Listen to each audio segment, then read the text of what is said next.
Okay, now put a heading as Deuteromycetes. Basidiomycetes का example सब हो गया ना. हाँ. Okay, next is Deuteromycetes. Deuteromycetes. You can't hear me?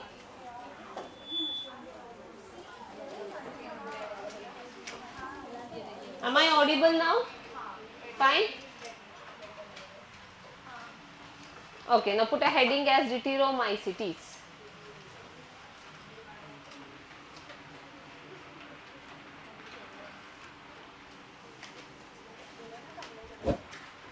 Now what is the name of Deuteromycetes? Other name of Deuteromycetes? Fungi imperfecti. Write down slash fungi imperfecti. Fungi imperfecti.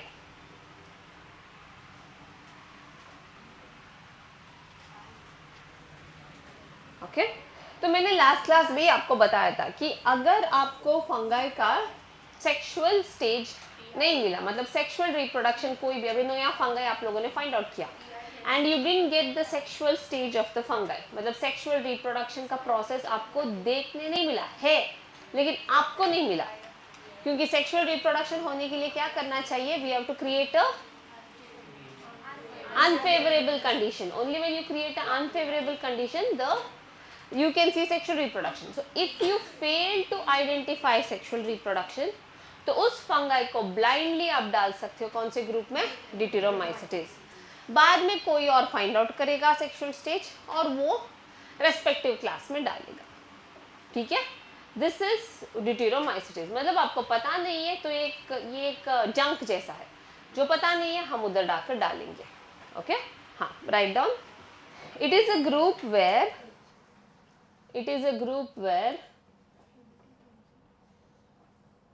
all fungi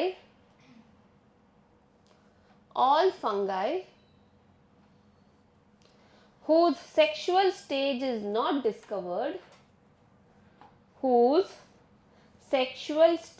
not discovered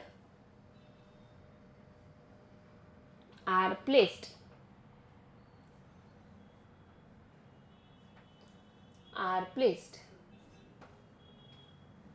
next point. Sexual stage is considered as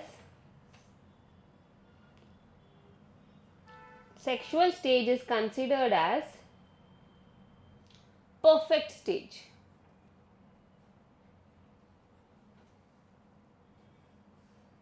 And asexual stage is considered as imperfect stage. Asexual stage is considered as imperfect stage. इसीलिए इसका नाम क्या है? imperfect type fungi, क्योंकि इधर सिर्फ हम asexual stage देखेंगे. From where? Sexual stage is considered as perfect stage and asexual stage is considered to be imperfect stage. Okay? हाँ. Next, habitat.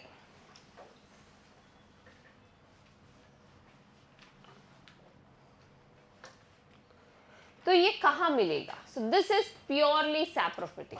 Okay, the fungi over here is purely saprophytic. So write down. They are saprophytic.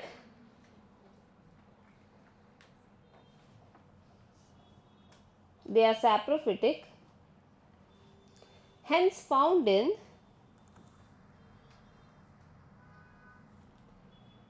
mineral cycling area.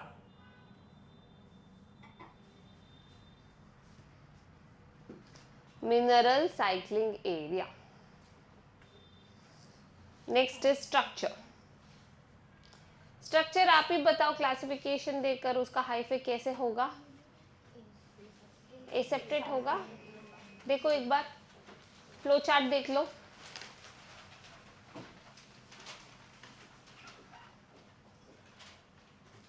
किसका होता है एसेप्टेड? सिर्फ phycomycetes का, lower fungi का.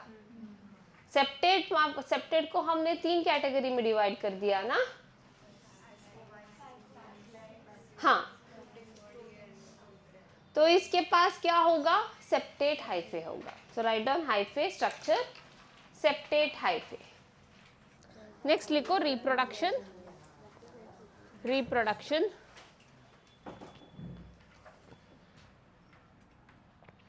उसमें first one is vegetative reproduction. Vegetative reproduction hyphen fragmentation, fragmentation. Asexual reproduction by conidia formation. Conidia कहाँ पर देखा था हमने? Ascomycetes, correct, by conidia formation. वो ब्रश लाइक स्ट्रक्चर होता है ना, penicillium was an example. Conidia formation, conidia formation. Next is sexual reproduction absent. Sexual reproduction absent. Okay, fine. Now let's write down the examples. Examples are Alternaria, ALTERNERIA,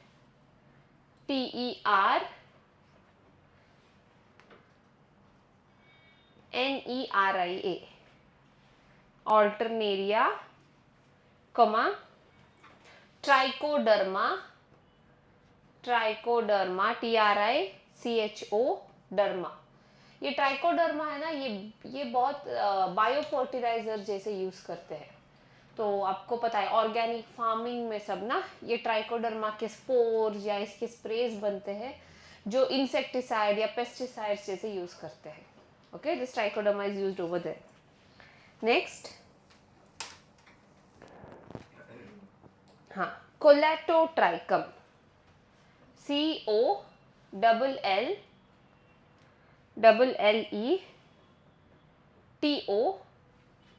trichum, TRICHUM।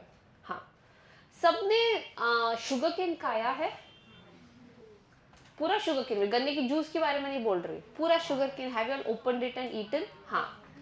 So when you eat it, आप जब खाते हो कभी कभार कोई कोई pieces ऐसा रहता है जो ब्लैंड रहता है, स्वीट नहीं होता है। ऑब्जर्व किया है?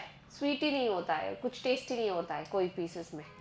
या फिर जब आप ऐसे निकालते हो ना, तब कभी कभी बीच में ना जो खाने वाले पार्ट है, बीच में रेड कलर का लाइन से का है ना, हाँ, वो कोलेटोट्राइकम का माइसीलियम है, वो रेड कलर का दिखता है। कोलेटोट्राइकम ने शुगर केन को इन्फेक्ट किया है, और वो पीसेस क्यों कभी कभी स्वीट नहीं होता है, क्योंकि कोलेटोट्राइकम दे रहा है sugar and it is growing. So it is like a pest. हमें खाने से हमें कुछ नहीं होगा। So you if you are eaten, don't worry, अगर कुछ नहीं होगा, हम लोग रेड कलर नहीं बन जाएंगे, ठीक है? हाँ। सो दैट इज कॉल्ड, वो रेड कलर दिखता है ना, उसको हम बोलते हैं red rot of sugarcane, उस डिसीज को। ब्रैकेट में लिखो Colletotrichum, red rot of sugarcane, red rot, rot ROT, rot of sugarcane. Okay, so this is all about deuteriomycetes. Okay, now open your textbook. तो हमने अभी fungi खत्म किया। Plant kingdom और एनिमल किंगडम के लिए अलग सा क्या है चैप्टर है। ओके, तो हम लोग इधर सिर्फ रीडिंग करेंगे because some things you have to know. Okay, हाँ, आपको ये प्लांट के बारे में जानना होगा, कस्क्यूटा। ओके, आप कभी कभी रोड में whenever you go, no, you sometimes see that एक पूरे ट्री के ऊपर ऐसे लाइट येलोइश कलर के ऐसे लॉन्ग लॉन्ग क्लाइंबर जैसी चीज होते हैं ट्री के ऊपर। ओके, तो ये क्या है? ये कस्क्यूटा है। बड़े ट्री को पूरा अटैक किया है। ये एक्चुअली द होस्ट है। Leaves you can see no proper leaves, that is a angiospermic plant. लेकिन उसके ऊपर आप एक ऐसे येलोइश कलर लाइंस देखते हो ना, like a mycelium, that is Cuscuta. It is a angiospermic plant. ये क्या करता है कि आप देख सकते हो, ये वाले पिक्चर में, हाँ, ये अपने, इसके पास कोई लीव्स नहीं होता, कोई रूट्स नहीं होता है, फिर भी हम एंजियोस्पर्म्स बोलते हैं। एंजियोस्पर्म्स में जाइलम एंड फ्लोएम होना चाहिए ना, ये पता है आपको। प्लांट में food conducting tissue is phloem and water conducting tissue is xylem, ये आपको आइडिया है। तो इसके पास जाइलम फ्लोएम ऐसी कोई चीज होता ही नहीं है। ये अपने एक सक्कर नाम की चीज से it is going to attack the host xylem. Okay, it's going to attack the host xylem and phloem, और होस्ट जो भी अपने लिए खाना बनाता है, अपने लिए ये करता है, it is going to absorb and पूरे होस्ट के बॉडी में ऐसे अटैक करेगा। देखो इतना बड़ा पेड़ को उसने अटैक किया, पूरे पेड़ को, on the tree it is growing, the tree becomes week, so it's the angiospermic parasite. Okay, it is not going to produce any flowers. Angiosperm plants has to produce flowers, no? It's not going to produce any flowers. It's going to produce small seeds which are eaten by the birds, and वो birds की body में digestion नहीं होता है, so birds जाकर किसी और tree के ऊपर जब भी वो लोग excreta pass करेंगे, उधर से वो फिर से sprout होगा. Okay, so that is how its dispersal occurs. So this is Cuscuta. Got it? Okay, underline that. Continue. The plant cells have an eukaryotic structure with prominent chloroplast and cell wall mainly made up of cellulose. You will study the eukaryotic cells. When you see plant kingdom, cell wall is always made up of cellulose. Plant kingdom में 5 division है, अब हम पढ़ने वाले हैं. एक है algae, bryophyte, pteridophyte, gymnosperm, angiosperm. सुना होगा आप लोगों ने ये lower classes में. These are the 5 divisions of plant kingdom. What is common? All of them have cell wall, and cell wall is made up of cellulose. Like how fungi ka cell wall was made up of chitin, plant cell wall is made up of cellulose. Okay? मतलब plant body में 2 type of life cycle में 2 alternatives होते हैं. It is going to start with gametophyte, and gametophyte is haploid, and then through zygote it is going to become diploid. And then that zygote is again producing gametes, it's going to become haploid. मतलब haploid, diploid, एक life, एक plant के body में होगा. Okay, आपको ये detail में हम plant kingdom में पढ़ेंगे. Yeah, underline this. Alternation of generation is seen in plant kingdom. We will study about this. Okay, write down.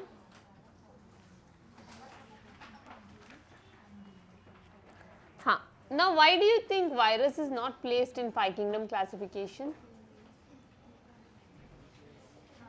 Why is virus not placed in 5 kingdom classification? Because they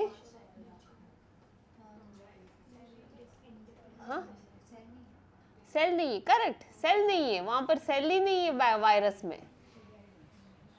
at least हमें unicellular होता तो at least Monera में डाल देते या protista में डाल देते, लेकिन वायरस के पास सेल ही नहीं है तो किधर डाले? That's a main reason virus को नहीं डाला था. और जैसे हम लिविंग वर्ल्ड में देखा था कि एक डिफाइनिंग फीचर में 3 पॉइंट्स थे. What were the 3 points? Cellular organisation, virus में बिल्कुल नहीं है. उसके बाद वेरी गुड, मेटाबॉलिज्म, वायरस में मेटाबॉलिज्म नहीं होता है. कॉन्शियसनेस, वो भी नहीं है. तो तीनों प्रॉपर्टीज वायरसेस में नहीं है, इसीलिए हम वायरसेस को लिविंग भी नहीं बोल सकते. Okay, so these are the reasons why Whittaker couldn't classify viruses in his 5 kingdom classification. Okay, write down the reason why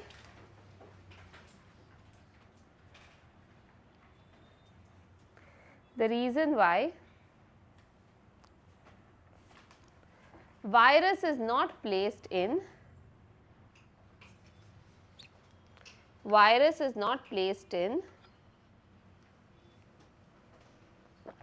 5 kingdom classification are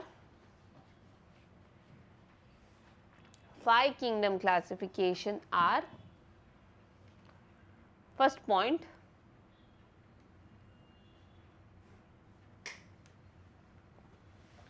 it is acellular structure. Acellular मतलब no cell.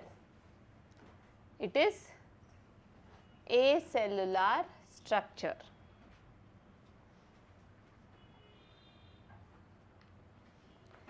हमें जब भी virus attack करता है वो करता क्या है कि वायरस, देखो कोविड का वायरस उसने अटैक किया, कहाँ पर पहले अटैक किया? रेस्पिरेटरी स्ट्रक्चर में। लेट्स टेक लंग्स पर अटैक किया, तो लंग्स के सेल के अंदर जाएगा कोविड वायरस, और लंग्स का काम क्या था, सेल्स का काम क्या था, क्या करने के लिए? एक्सचेंज ऑफ गैसेस करने का उनका काम है। तो अभी जो वायरस अंदर आया वो लंग्स के सेल को ये करने से रोकेगा और हमारे सेल से उसके प्रोजेनीज प्रोड्यूस करवाएगा, उसके बच्चे हमारे सेल से करेगा। तो हमारा सेल्स हमारा काम नहीं करेगा, किसका काम करेगा? वायरस का। So what is it doing? It is going to hijack our cells, है ना? हाईजैक तो ऐसे ही होता है ना, it's going to hijack, it is going to take the host का machinery. So host is unable to do its work, host is completely following virus and helping virus to increase in its population. This is how viruses attack. Okay, they have a beautiful mechanism where they can hijack our cells. Okay, write down. Virus takes over. Second point, virus takes over host machinery. Host machinery. Next, now whenever you see a fungi or a bacteria, even these are parasites, fungi और bacteria भी हमें बीमार करते हैं. तो जब भी वो बीमार करेंगे ना, आप कहाँ देखोगे फंगाई और बैक्टीरिया को? अगर ये दो सेल्स है, ये सेल्स के बीच में जो स्पेस है ना, उधर ये ग्रो होंगे, they will grow over here.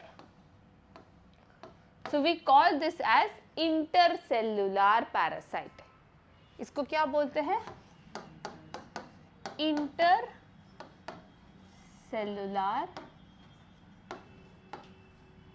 Parasite. क्यों? दो सेल के बीच में है ना? Inter, that is between two cells. Virus ऐसे बीच में अटैक नहीं करेगा, वायरस डायरेक्टली अंदर जाएगा सेल के अंदर. So this kind of parasite is known as intracellular parasite. तो वायरस कैसा पैरासाइट है? इंट्रासेल्युलर. समझ में आया इंटर और इंट्रासेल्युलर की डिफरेंस? हाँ, right down. Virus is an intracellular parasite.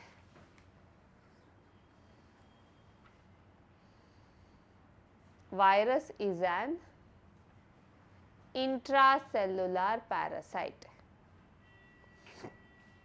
In the bracket, living inside the host, living inside the cell.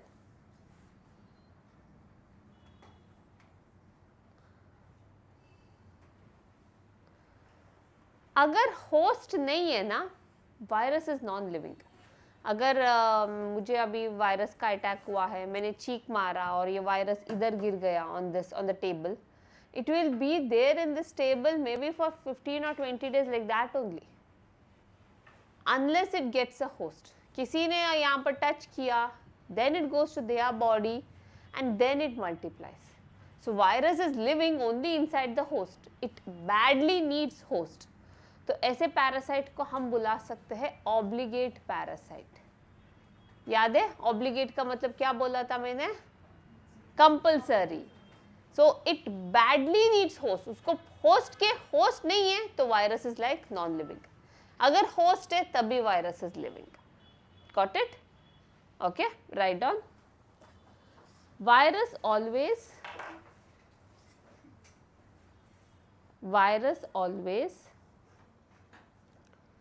requires a host, that is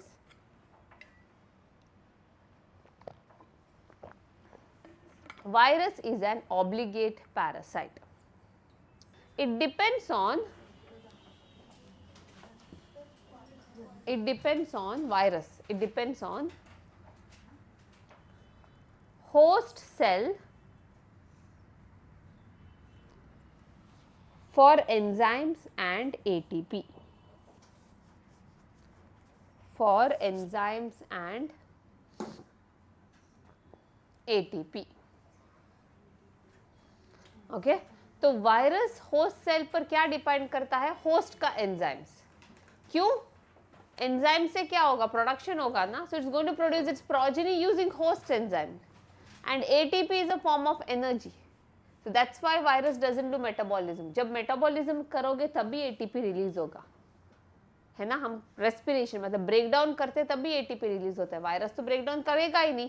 directly जो ATP मेरे बॉडी प्रोड्यूस कर रहा है उसी को वो खाएगा. ओके हाँ. Next point. All living organisms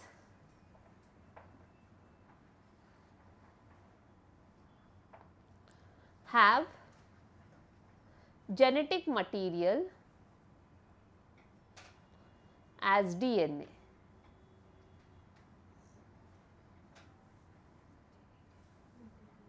as DNA. ये पॉइंट हमने सेलुलर ऑर्गेनाइजेशन में पढ़ा था कि all living organism have same genetic material but with varying degree. याद होगा सेलुलर ऑर्गेनाइजेशन में था लिविंग वर्ल्ड में. मतलब सबका जेनेटिक मटेरियल क्या है? बैक्टीरिया से लेकर एनिमल किंगडम तक डीएनए. डीएनए जेनेटिक मटेरियल है, लेकिन आरएनए भी है हमारे बॉडी में. आरएनए क्या करता है? मेटाबॉलिक एक्टिविटीज देखभाल करता है. डीएनए जेनेटिक मटेरियल है, आरएनए मेटाबॉलिक एक्टिविटीज देखभाल करता है. लेकिन वायरस ऐसा ऑर्गेनिज्म है जिसके पास genetic material can be either DNA और आरएनए. देखो जो कोविड अभी वापस आया ना, कोविड वायरस का जेनेटिक मटेरियल क्या है? RNA. But still it is attacking us. HIV का जेनेटिक मटेरियल क्या है? आरएनए. रेबीज वायरस का जेनेटिक मटेरियल क्या है? डीएनए. मतलब हर एक ऑर्गेनिज्म का अलग अलग है, हर एक वायरस का अलग अलग है. तो उसके पास आइदर डीएनए या फिर आरएनए होगा. लेकिन जो लिविंग ऑर्गेनिज्म से अभी देखो, मेरा जेनेटिक मटेरियल डीएनए है, डॉग का भी जेनेटिक मटेरियल डीएनए है, मशरूम का भी जेनेटिक मटेरियल डीएनए है. सबका जेनेटिक मटेरियल क्या है? डीएनए. लेकिन नंबर अलग है. समझा? ये डिफरेंस है. Okay, right down. All living organisms have genetic material as DNA and RNA to do metabolic functions.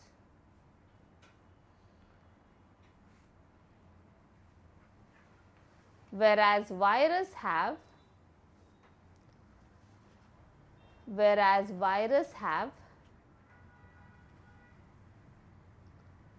either DNA or RNA as genetic material.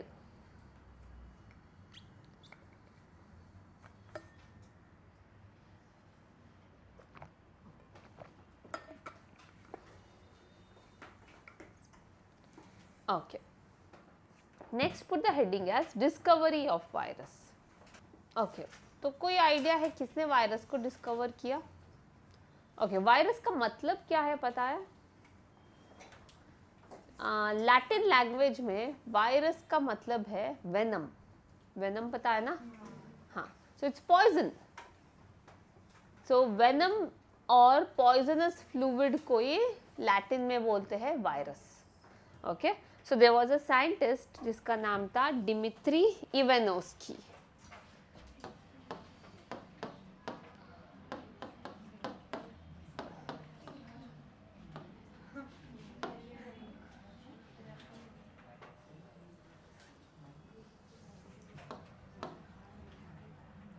हाँ, रशियन नहीं है. तो उसने क्या बोला? उसने बोला कि he was the one who coined the term virus. He said it's a venom, it's a poison, and that's why he called it as virus. Okay, write down first point. Dmitry Ivanovsky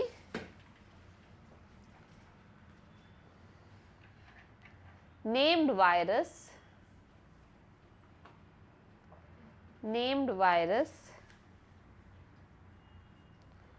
which means venom or poisonous fluid.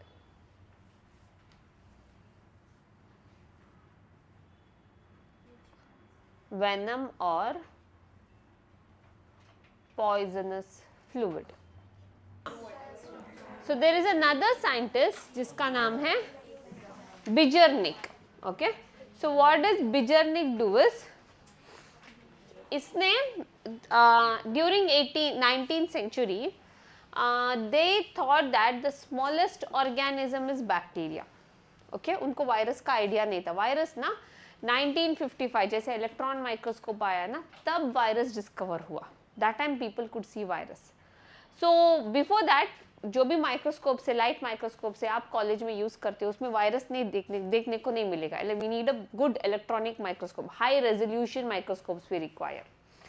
तो लोगों को पता ही नहीं था कि virus नाम की चीज है. तो सबसे स्मॉलेस्ट ऑर्गेनिज्म कौन था? बैक्टीरिया ही था, उसमें माइकोप्लाज्मा ही था.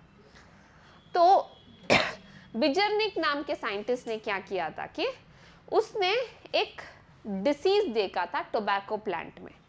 That is tobacco Mosaic virus से बनता है disease. I show you how does the disease look. इसको डिसीज का नाम है tobacco Mosaic disease. Virus cause करता है, लेकिन डिसीज का नाम है टोबैको मोजाइक डिसीज. अब देख सकते हो टोबैको लीव्स में ऐसे येलोइश पैटर्न, ये अच्छा है. लीफ में क्लोरोफिल मर जाएगा और ऐसे येलो येलो पैचेस बनेगा. इससे क्या होगा? क्लोरोफिल अगर कम हुआ तो फोटोसिंथेसिस कम हुआ, तो टोबैको में यील्ड कम होगा, है ना. टोबैको का यील्ड कम होगा. Nicotine is the very important thing जो टोबैको में है, तो शायद टोबैको का यील्ड कम होगा. हाँ, ये हो रहा था उस टाइम पर. जो भी बैक्टीरिया के लिए दवाई डालते हैं ना, सब डाल लेते इसमें, लेकिन कोई फायदा नहीं. ये डिसीज ऐसे ही बढ़ रहा था. तो बिजर्निक ने क्या किया, ये लीफ को लिया, इसको अच्छे से पेसल और मॉर्टर में इसका एक एक्सट्रैक्ट बना दिया, जूस जैसे बना दिया. ओके, और एक फिल्टर है जो जिसको बोलते हैं बैक्टीरियल फिल्टर. मतलब बैक्टीरिया इससे पास नहीं होगा. जैसे अभी चाय का फिल्टर में से चाय पत्ती पास नहीं होता है ना, only the decoction comes down. वैसे ही ये एक फिल्टर है. अगर मैंने वो सोल्यूशन डाल दिया, अगर इसमें बैक्टीरिया है तो बैक्टीरिया नीचे फिल्टर नहीं होगा, बैक्टीरिया ऊपर ही रहेगा. तो उसने वो लिक्विड डाल दिया, तो अभी जो नीचे लिक्विड मिला वो बैक्टीरियल फ्री होगा ना, क्योंकि वो sieve is for bacteria which collects bacteria. तो ये लिक्विड उसको पता था कि 100% इसमें बैक्टीरिया नहीं होगा. तो उसने ये लिक्विड उठाकर हेल्दी टोबैको प्लांट में स्प्रिंकल किया. थोड़े दिनों के बाद उसने क्या देखा, डिसीज वापस आया. तब उसको पता चला कि अच्छा, ये जो डिसीज कॉज कर रहा है ये बैक्टीरिया नहीं, ये बैक्टीरिया से भी छोटे सब्सटेंस है जो डिसीज कॉज कर रहा है. So that's why he called it as, ये फ्लूइड को उसने बुलाया contagium vivum fluidum, which means infectious living fluid. Okay, कुछ तो लिविंग है इसमें, दैट इज इन्फेक्शियस. ओके, हाँ, right down. Beijerinck, text book में स्पेलिंग क्या दिया है इसका, M.W. Beijerinck, BEIJERNIK.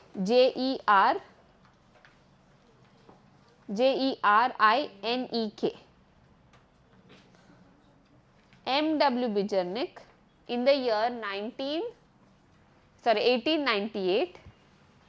In the year 1898,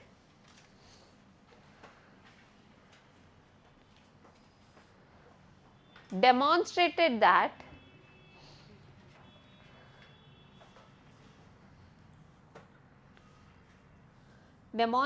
that the extract of the infected tobacco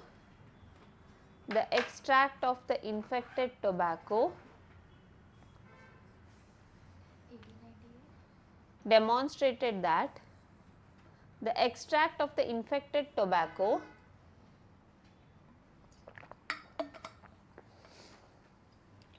could cause infection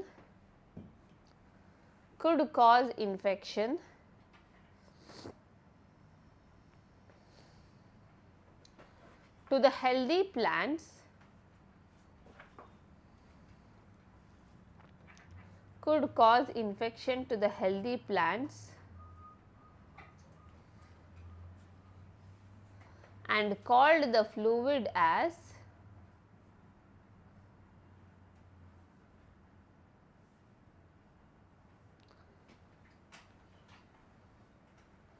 contagium, contagium. Text book में है spelling contagium, contagium, vivum, vivum, fluidum, fluidum, fluidum, which means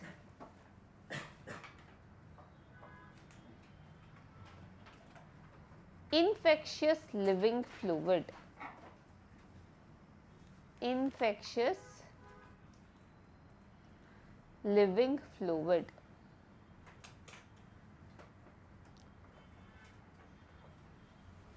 Okay. Next scientist is Stanley, Stanley.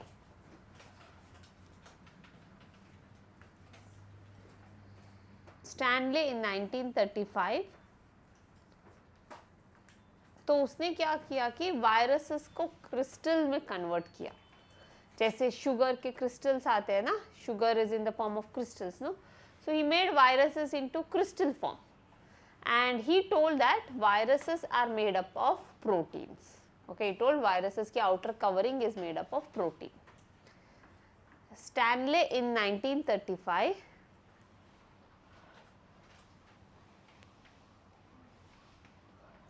crystallized virus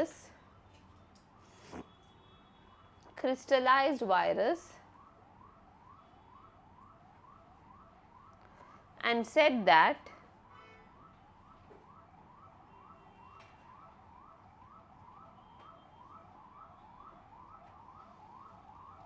virus is made up of protein.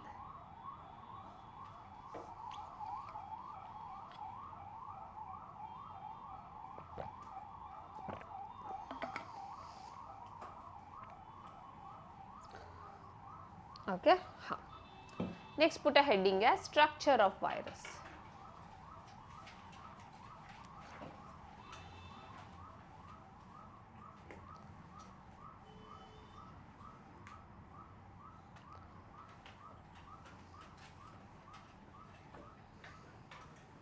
तो virus बहुत simple structure होती है. It's just like this.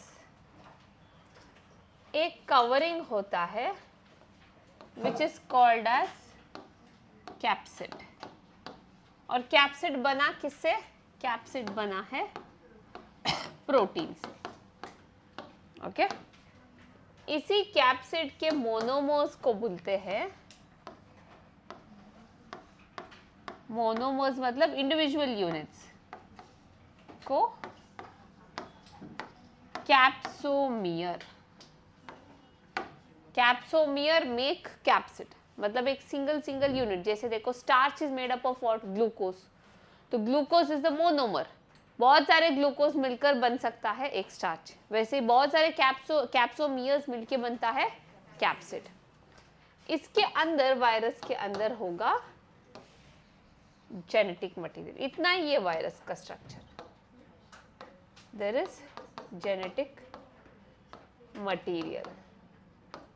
और ये genetic material DNA भी हो सकता है या फिर आरएनए भी हो सकता है. Depends, changes from virus to virus. Okay, draw this.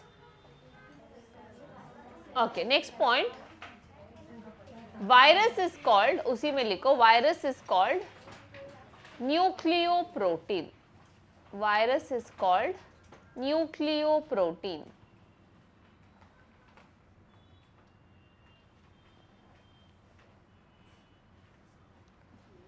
Nucleoprotein, NUCLEO, protein.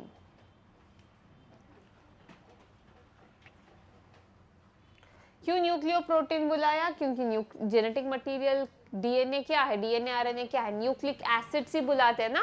Deoxy ribo nucleic acids, ribo nucleic acids. तो ये न्यूक्लिक एसिड्स है. or covered with what? Protein. So virus is a nucleoprotein. समझा? Okay.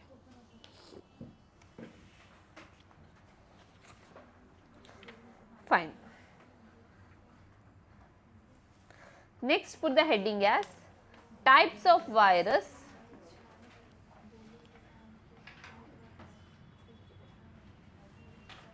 Types of virus based on shape of protein coat. Based on shape of protein coat. Types of virus based on shape of protein coat. Protein coat. Coat, C-O-A-T, coat.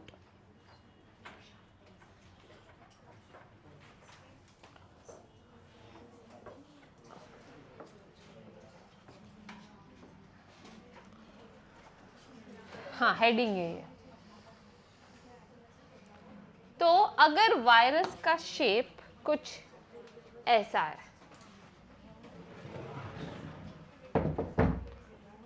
Helical है,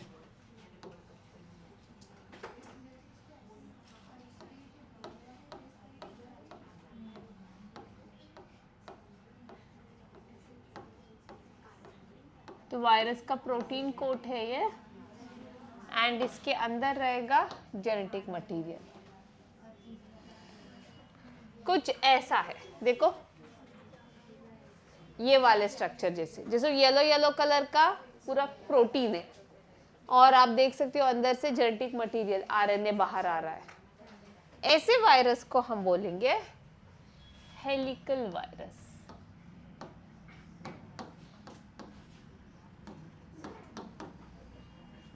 इसका example is TMV, tobacco mosaic virus.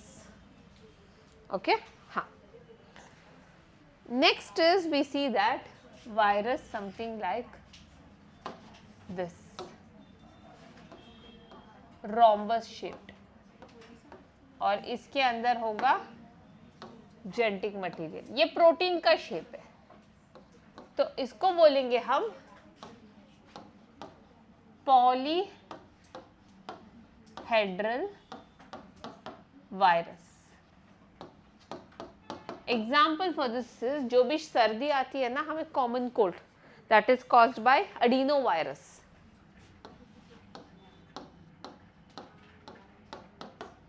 Adenovirus, the common cold virus, very common अभी तो monsoon में. इसका shape ऐसा होगा. Then the one spherical one, this is spherical virus. For this I can say example can be HIV, COVID virus. So that's all comes under influenza virus.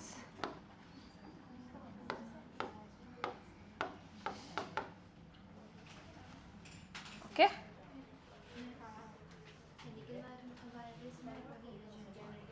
Helical virus में है, वो अंदर से आ रहा है ना, वही जेनेटिक मटेरियल है, वो अंदर रहता है, मैंने बस पुल आउट करके बाहर दिखाया. It's like this helical virus, genetic material is inside, so it's been pulled out and shown. Okay. Then there is a virus which is, it's in your textbook also, the green color one, you can see a robot like virus, no? हाँ.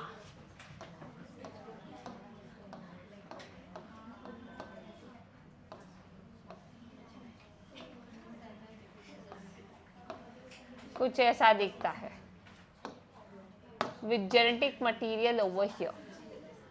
This is called as complex virus. और ये virus ज्यादातर bacteria पर attack करेगा. So that's why its name is bacteriophage.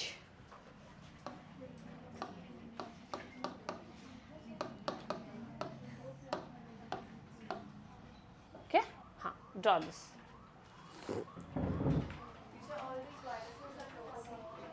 All these viruses are Viruses, no, viruses don't move. They move either through the wind or water like that.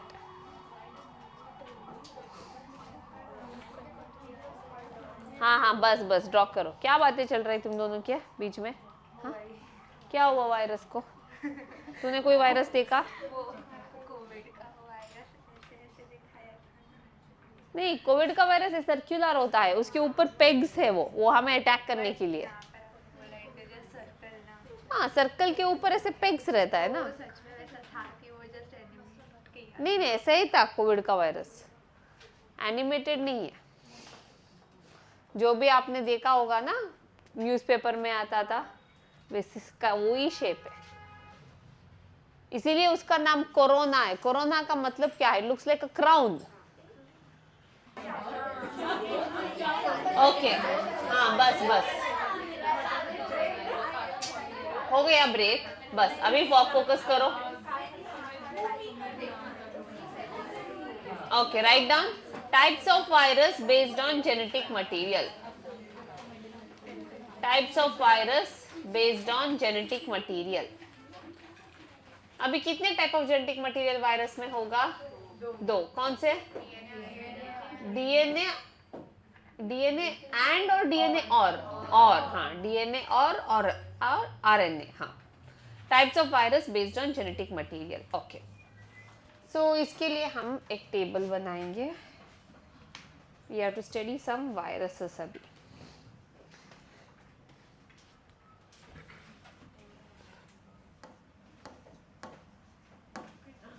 ये colour दिख रहा है last bench, और is the light making it feel you can see?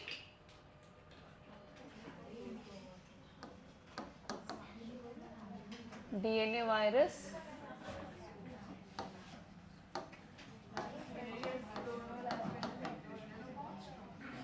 RNA virus.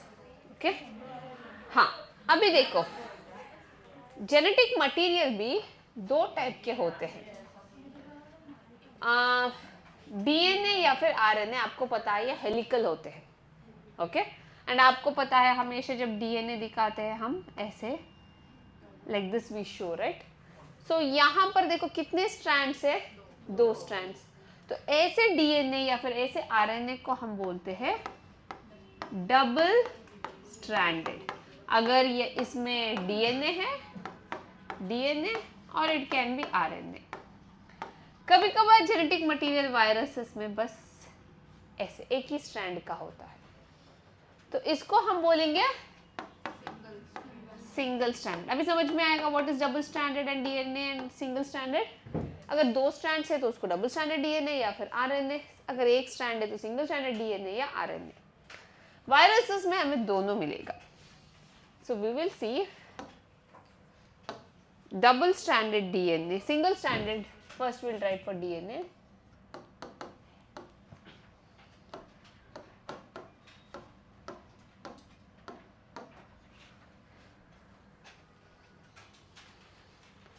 Single stranded, इसके लिए example है 5174 virus. This is the name of a virus, or it can be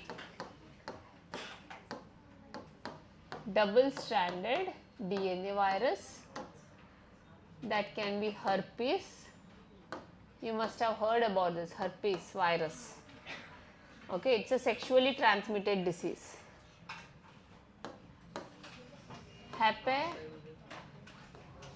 Hepatitis.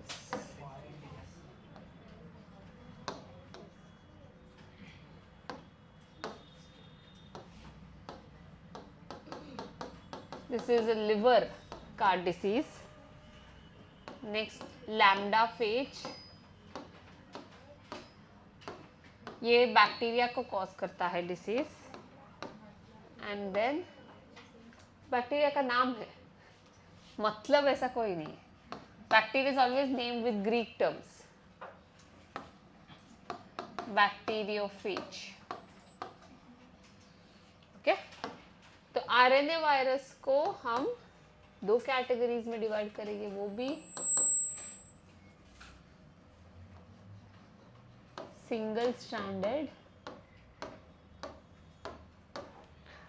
इसमें होगा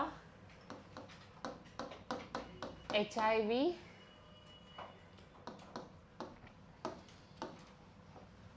influenza, TMV, tobacco Mosaic virus, अभी जो देखा ना हमने टोबैको प्लांट में वो वाला। मीजल्स भी एक वायरल डिसीज है। मम्स, इसका सब वैक्सीन आपको बचपन में मिला है। Rabies, rhino virus, okay.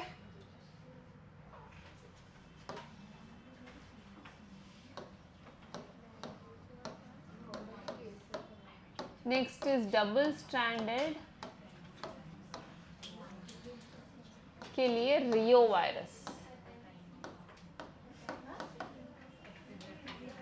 okay, so these are the viruses based on genetic material.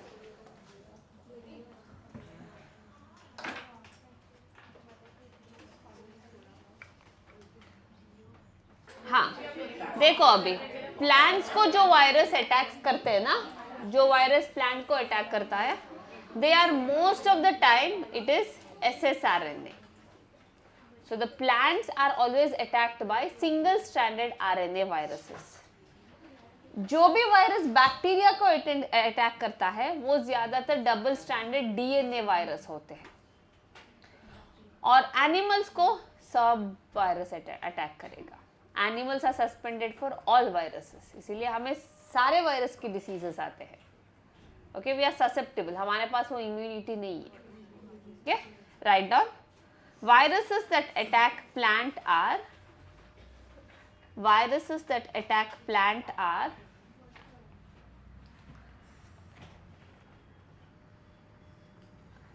single stranded RNA virus, SS लिख लो सिंगल स्ट्रैंडेड के लिए,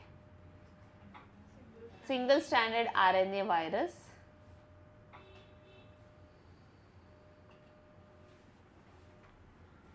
next point, viruses which attack bacteria are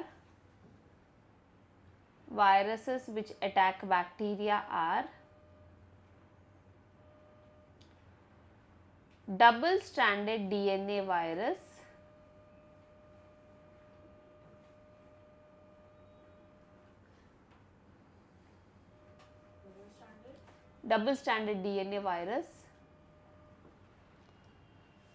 Next, viruses which attack animals are everything you can write, ssDNA, dsDNA, ssRNA, dsRNA, all four.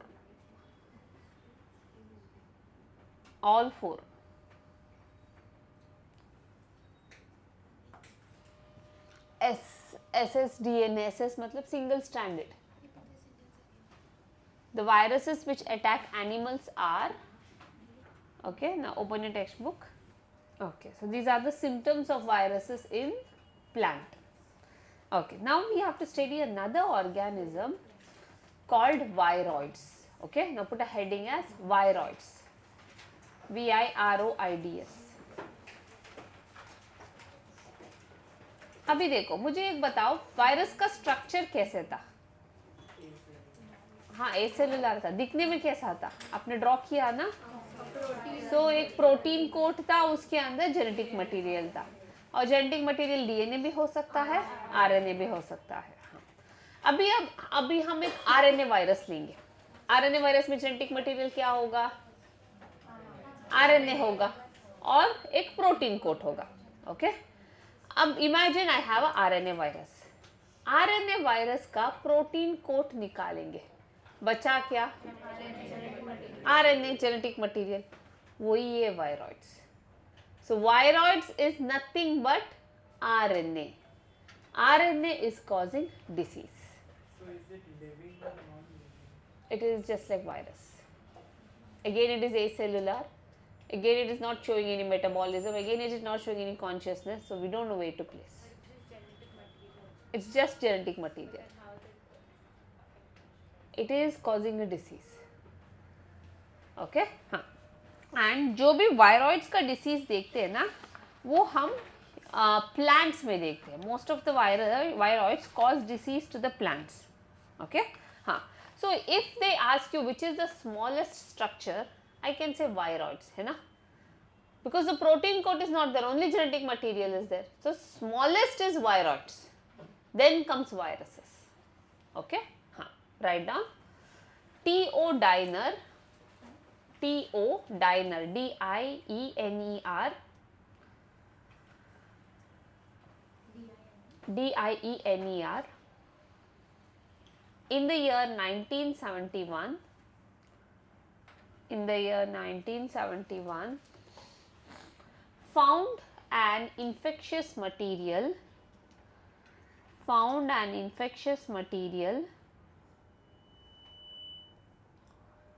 known as viroids.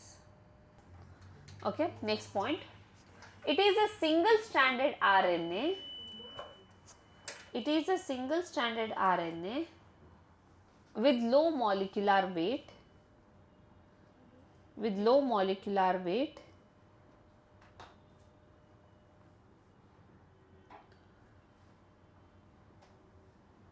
which can cause infection. Example: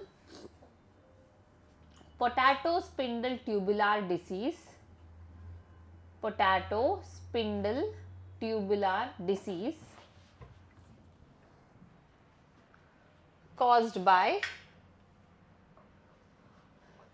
potato spindle tubular viroids. Tubular viroids.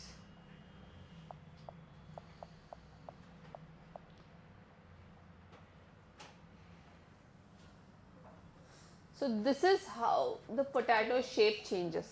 ये देखो, ये normal potato है. Viroids ने attack करने के बाद it's going to become like this. It looks like sweet potato kind. Okay, so this is because of viroids. Viroids are causing the disease. Mainly ऐसे rotten हो जाएगा. अब देख सकते हो. ओके, और ये प्लांट्स में ही डिसीज कॉज करता है, वायरॉइड्स.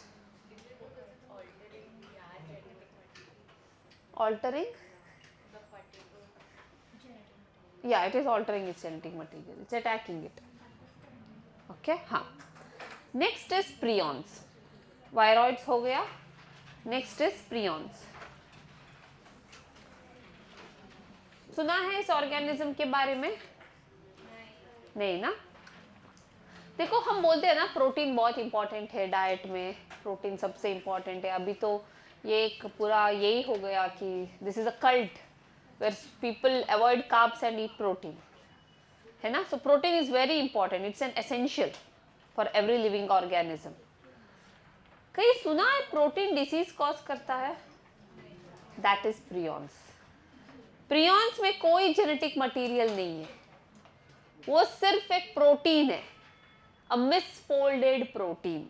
देखो, जब भी हमारे बॉडी में प्रोटीन बनता है उसका प्रॉपर फोल्डिंग होना चाहिए, only then it is active. Folding का मतलब there is a proper peptide bond. Protein के बीच में आपको पता है पेप्टाइड बॉन्ड्स होते हैं, सल्फाइड बॉन्ड होते हैं. तो ये बॉन्ड सब सही तरीके से फॉर्म होना चाहिए, तब प्रोटीन काम करेगा. अगर ये फोल्डिंग गलत हुआ तो ये बन जाएगा प्रियॉन्स. आज तक पता नहीं प्रियॉन्स कहाँ से आए, कैसे आए. बहुत सारे थियरीज है. How it came into human this one race and how is it affecting us. I tell you about it. So prions are nothing but just proteins. They are not, no RNA. Virus को ले लो, virus का genetic material निकालो, बचा क्या? Protein. तो protein is prion which is causing the disease.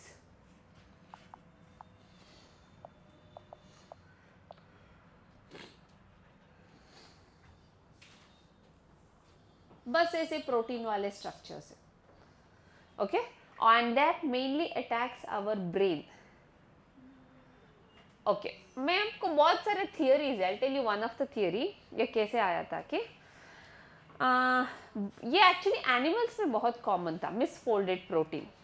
So you know that कि जो भी नॉनवेज खाते हैं वो लोग पार्ट्स भी खाते हैं, जैसे लाइक बेजा फ्राई है ना. ऐसे शीप का या फिर काऊ का जब उसका ब्रेन का कुछ कुक किया था, अगर ये अच्छे से पका नहीं ना, if the sheep is having this prion का disease and when it is not properly cooked and a human ate it, this prion will enter into our body and जो भी हमारे बॉडी में अच्छे से फोल्डेड प्रोटीन होता है ना, उसको मिसफोल्ड करेगा. कहाँ का प्रोटीन? ब्रेन का प्रोटीन को. So this prion from that animal will get into my brain and जो भी फोल्डेड प्रोटीन होता है उसको मिसफोल्ड करेगा और it is going to cause the disease. यहाँ पर क्या हो जाएगा, आदमी पागल हो जाता है. हाँ, शीप को भी अगर वो डिसीज है, शीप भी पागल हो जाएगा. सो डिसीज का एक, अगर काऊ को है, इसको बोलते हैं मैड काऊ डिसीज, इसीलिए इधर काऊ का पिक्चर दिया है. ओके, मैड काऊ डिसीज बोलते हैं. अगर शीप में ये डिसीज है तो मैड शीप नहीं, स्क्रेपी डिसीज बुलाते हैं. तो अगर ह्यूमन में डिसीज है उसको बोलेंगे Creutzfeldt Jakob disease. So Creutzfeldt Jakob was the first person who had this disease.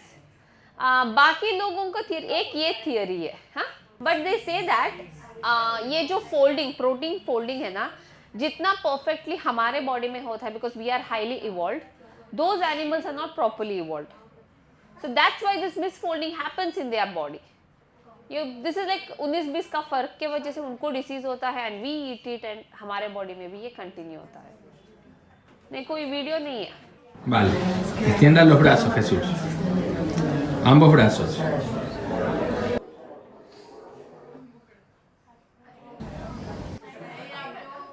Movimiento es involuntario. Usted no lo. No le hago yo. Ahora haga esto con ambos brazos. He's being treated. He's getting Vale. Ahora intente levantar su brazo derecho. Vale, perfecto. Ahora levante su brazo izquierdo. Baja el derecho y levante el izquierdo.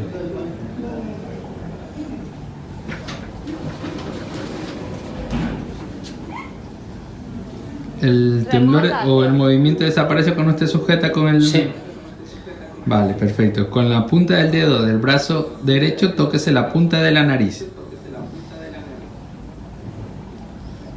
Ahora con el del brazo izquierdo, alternando.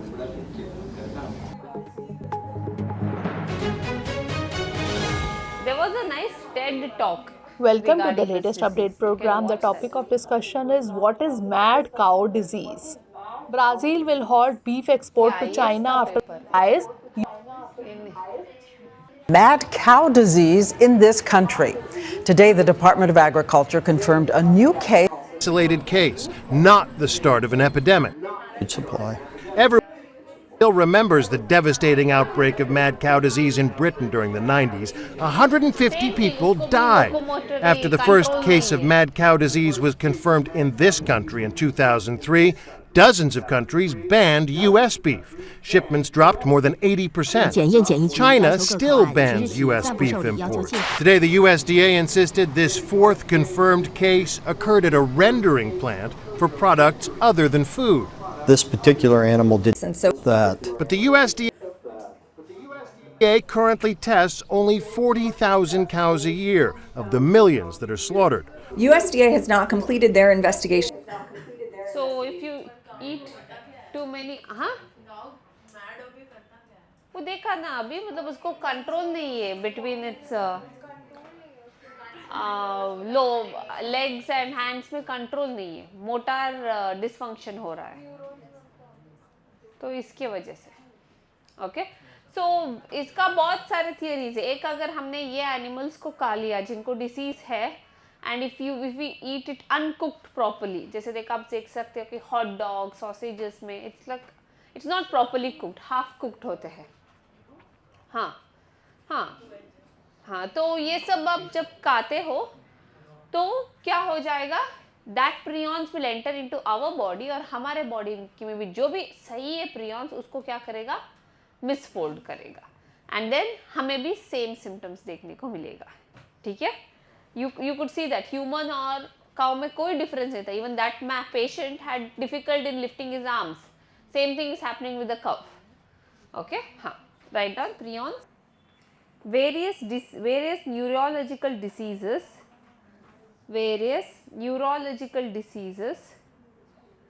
in animals, which causes various neurological diseases in animals.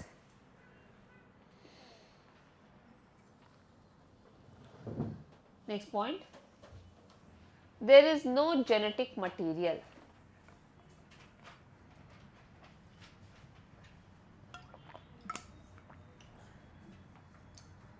No genetic material. Example, scrapie disease, SCRAPIE,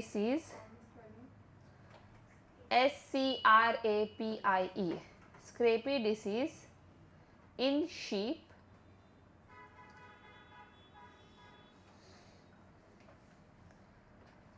Second one is mad cow disease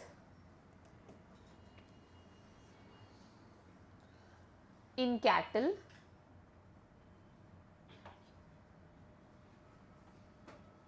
Third one is Creutzfeldt, CRUTEZ,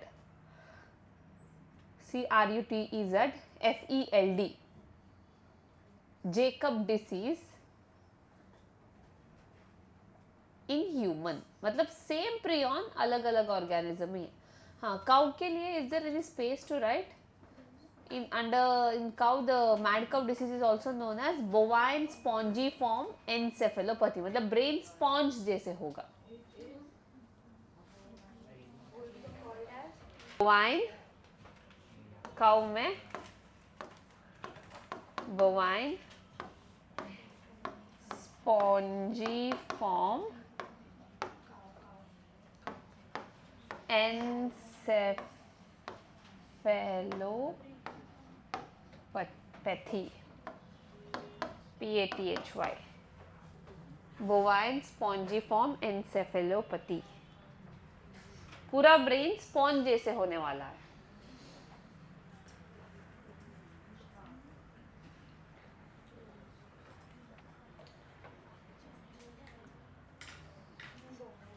Okay, next point. Prions are misfolded proteins in animals. Prions are misfolded proteins in animals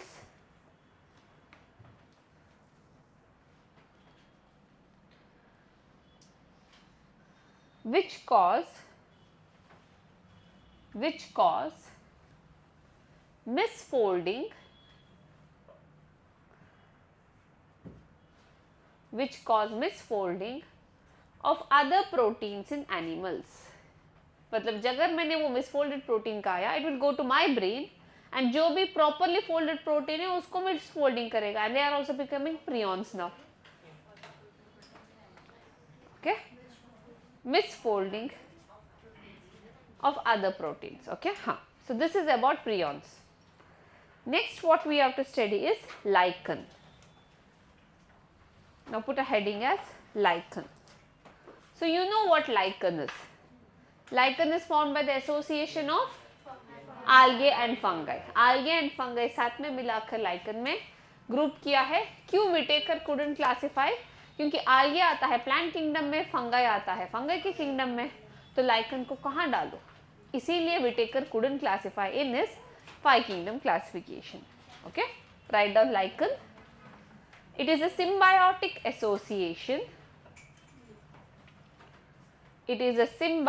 association. Between algae and fungi.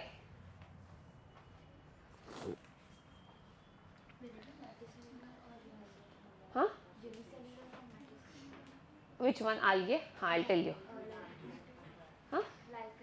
Lichens are multicellular. You can see in your naked eyes. Okay, between algae and fungi. Next point, algae is a single celled. Algae is a single celled, mainly green algae slash cyanobacteria. It can be a green algae or it can be a cyanobacteria or cyanobacteria. अगर lichen में अगर मैंने percentage देख लिया, algae is 10%, हाँ बस 10%, और fungi है 90%. इस 10% algae को हम बुलाते हैं phycobiont.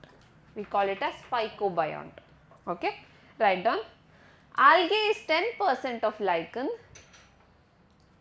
Algae is 10% of lichen, which is called phycobiont. Which is called phyco. Phyco. Phyco. Phyco का मतलब algae. Biont. B-I-O-N-T. Next point. Its function is photosynthesis. Its function is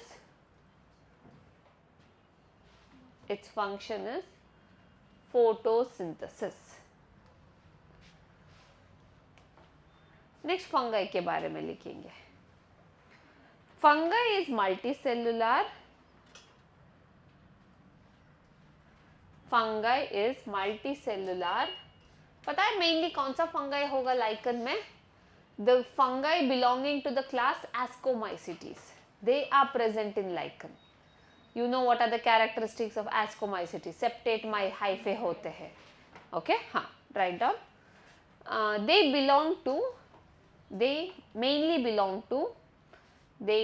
belong to Ascomycetes.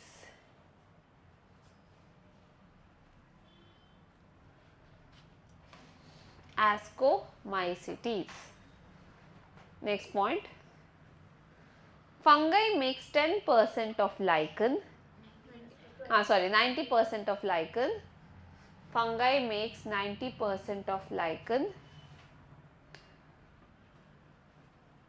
which is called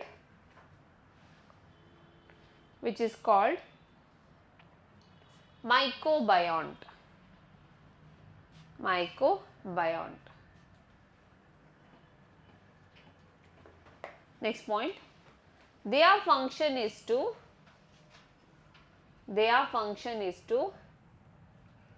absorb water and minerals.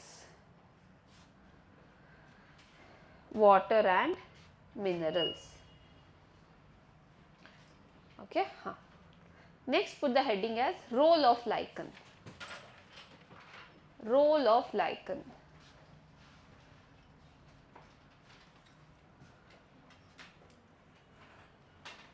तो जैसे आप देख सकते हो कि lichen को हम बोलते हैं पायनियर स्पीशीज.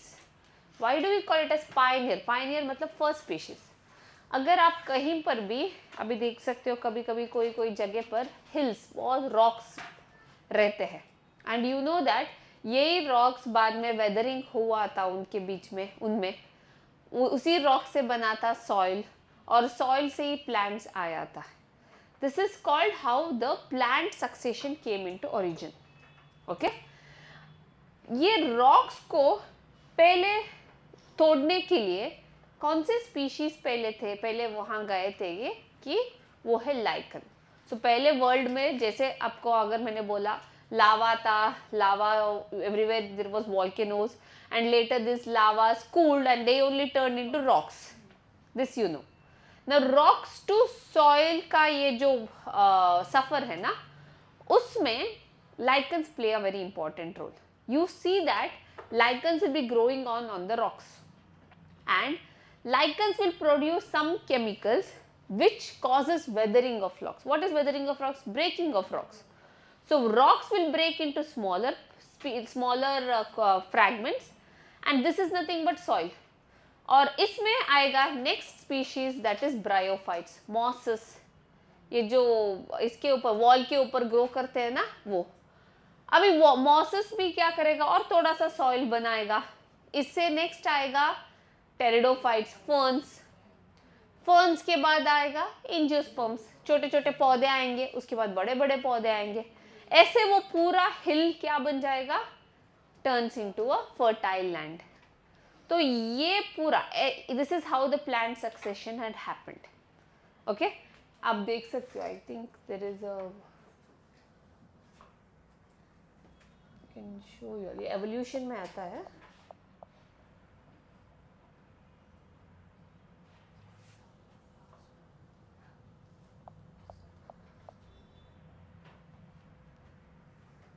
सक्सेशन.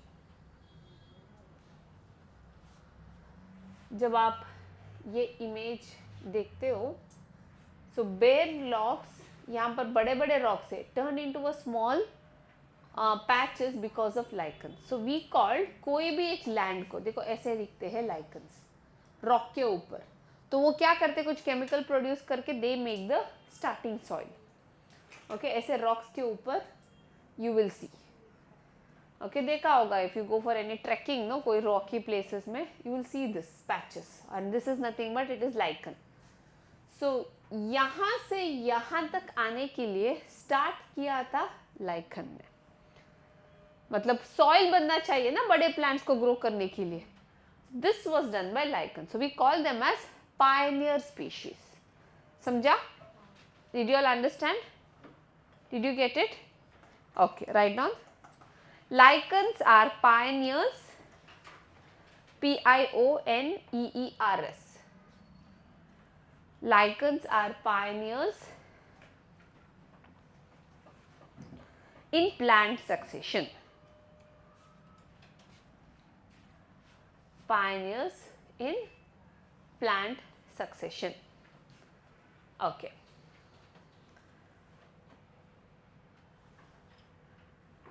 आप यहाँ देख सकते हो ये वाले पिक्चर में, यहाँ पर जो वाइट वाइट दिख रहा है ना, दैट इज लाइकन. और ये ग्रीन ग्रीन जो दिख रहा है दैट इज मॉस. ये आपने वॉल्स के ऊपर भी देखा होगा. अभी बारिश के टाइम पर ओल्ड वॉल्स के ऊपर ऐसे वेलवेट लाइक से ग्रीन कलर रहते हैं. This is moss and this is lichen. Okay, पहले लाइकन आया, उसके बाद मॉसेस ग्रो किया. हाँ, ओके. नेक्स्ट पॉइंट, आपको पता है लाइकन्स को पोल्यूशन इंडिकेटर्स भी बुला सकते हैं, है ना. मैंने लिविंग वर्ल्ड में बताया था कि अगर पोल्यूशन ज़्यादा है तो उस प्लेस में लाइकन नहीं मिलेगा. So write down next point. They are pollution indicators. They are pollution indicators.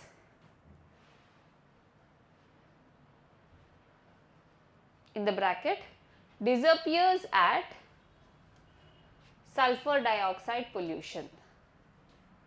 Disappears at sulfur dioxide pollution. आपके जो लिटमस पेपर बना है ना, वो लाइकन से बना था. Yes, the litmus paper, the one which turns acid to base, वो color change, no, that is made up of lichen. Next, write down. Litmus is obtained from lichen. Litmus is obtained from lichen. मतलब if you see them, you even can't make out that there are two organisms in them. That's the reason. Lichens are very good pollution indicators. They do not grow in polluted areas. Okay, fine. So we finished biological classification. So tomorrow you all are having Viva. Prepare and come. Okay. The class also will be there. Plant kingdom we will start, and last 1.5 hour we'll give it for Viva. 1.5 hour I need because the strength is big. Okay. Huh? Yeah.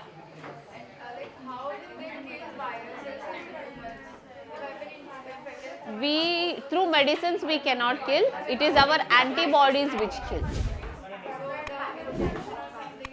Injection can't kill viruses. Injection is given to boost our antibodies, so antibodies can kill them.